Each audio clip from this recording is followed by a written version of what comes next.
क्या वाकई में चुकंदर, लहसुन और तरबूज खाने से ब्लड प्रेशर कंट्रोल में रहता है? आखिर इसकी सच्चाई क्या है? किंग्स कॉलेज लंदन के डॉक्टर एंडी वेब इन खाद्य पदार्थों को लेकर होने वाले दावों की सच्चाई परखने के लिए बड़े स्तर पर एक प्रयोग कर रहे हैं। इस प्रयोग में ब्लड प्रेशर की समस्या से जूझने वाले कुल 28 वॉलंटियरों को चुना गया। इन सब का अधिकतम ब्लड प्रेशर 130 mm से ज्यादा था, जबकि किसी वयस्क इंसान में से 120 होना चाहिए। इन सभी वॉलंटियर्स को 3 ग्रुप्स में बांटा गया। पहले हफ्ते ग्रुप 1 के वॉलंटियरों को हर रोज लहसुन की 2 कलियां खाने को दी गई। ग्रुप 2 को तरबूज के 2 बड़े टुकड़े रोज खिलाए गए। वहीं ग्रुप 3 के हर सदस्य को रोज 2 चुकंदर खाने को दिए गए। दूसरे और तीसरे हफ्ते में हर समूह को खिलाई जाने वाली चीजें आपस में बदल दी गईं। इस तरह 3 हफ्तों के दौरान हर ग्रुप के सभी वॉलंटियर्स ने तीनों चीजें खा ली। हर वॉलंटियर के ब्लड प्रेशर को दिन में 2 बार सुबह और शाम मापा गया। हर बार 3 आंकड़े लिए गए और उनके औसत निकाले गए। इसके बाद इन तीनों खाद्य पदार्थों के प्रभाव को जानना संभव हो सका। इन आंकड़ों से पता चल पाया कि आखिरकार किस खाद्य पदार्थ का सबसे ज्यादा असर हो रहा है। इस प्रयोग के दौरान समूह के सभी सदस्य जब सामान्य जिंदगी जी रहे थे तो इनका औसत ब्लड प्रेशर 133.6 mm पाया गया। चुकंदर खाने वाले समूह का औसत ब्लड प्रेशर 128.7 mm पाया गया, जबकि लहसुन खाने वालों का 129.3 mm। इस छोटे से समूह पर किए जा रहे प्रयोग के आंकड़े डॉक्टर वेब और अन्य द्वारा किए गए बड़े अध्ययन के नतीजों से मेल खा रहे थे। हाई ब्लड प्रेशर और दिल की बीमारी के बीच के संबंधों पर किए गए इन अध्ययनों से पता चल रहा था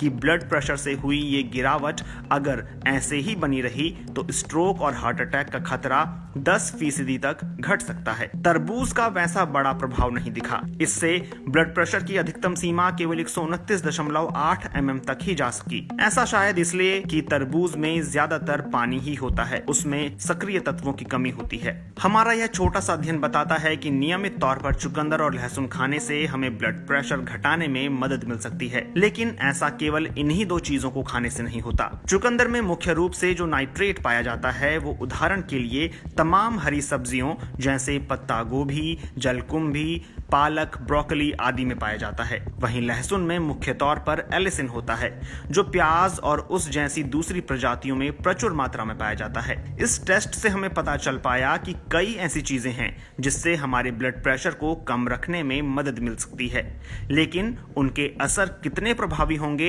ये इस बात पर निर्भर करेगा कि हम उन्हें उपयोग कैसे करते हैं। सब्जियों और साग में नाइट्रेट को कैसे बचाएं? इसके लिए सलाद और सब्जियों को कच्चा ही खाएं। सब्जियों में पाए जाने वाला नाइट्रेट तभी सुरक्षित रह पाता है जब उसे पकाया ना जाए। जब उन्हें पकाया या भूना जाता है तो नाइट्रेट की मात्रा कम हो जाती है। नाइट्रेट पानी में घुल जाता है, इसलिए जब हम इन सब्जियों और सागों को उबालते हैं तो उनमें मौजूद कुछ नाइट्रेट पानी में घुल जाता है। इनका अचार बनाने से भी नाइट्रेट बर्बाद हो जाता है। अगर आप चुकंदर उबालते हैं तो उसे वैसे ही उबालिए जैसा कि वो है। अगर उबालने से पहले आप उसके ऊपरी या निचले हिस्से को काटते हैं तो ये गलत होगा। चुकंदर का रस पिएं, उसके रस में सबसे ज्यादा नाइट्रेट सुरक्षित रह जाता है। सूप बना कर लें, पानी में घुलने वाला नाइट्रेट घुलकर भी सूप में ही रहता है, इसलिए सूप लेना ठीक होता है। सब्जियों या सागों को उबालने से बेहतर है कि उसे भाप में पकाकर खाएं। अगर उबालना ही है तो कम पानी में उबालें। उबालने के बाद बचे हुए पानी का इस्तेमाल सूप या दूसरी चीजें बनाने में कर सकें तो ठीक रहेगा। लहसुन का उपयोग कैसे करें? लहसुन को अच्छे से पीस लें या जितना संभव हो उसे उतना बारीक टुकड़ों में काट लें। आप उसे जितना अच्छे से पीसेंगे या काटेंगे उससे उतना ही एलिसिन निकलेगा। पीसने या काटने के बाद लहसुन को जितना जल्दी संभव हो सके उपयोग में लाएं। सूप या खाने के लिए तैयार की गई सब्जियों में ऊपर से डालकर इसका इस्तेमाल कर सकते हैं। टोस्ट और मशरूम जैसी चीजों में भी इसका इस्तेमाल कर सकते हैं। आप ताजा लहसुन को जैसे ही पीसते या काटते हैं वैसे ही उसमें मौजूद एलिसिन तेजी से खराब होने लगता है। माइक्रोवेव में लहसुन को न डालें। आंच पर एलिसिन बहुत तेजी से खराब होता है, लेकिन माइक्रोवेव में वो पूरी तरह बर्बाद हो जाता है। एक चेतावनी है कि लहसुन का बहुत ज्यादा सेवन सेहत के लिए ठीक नहीं होता।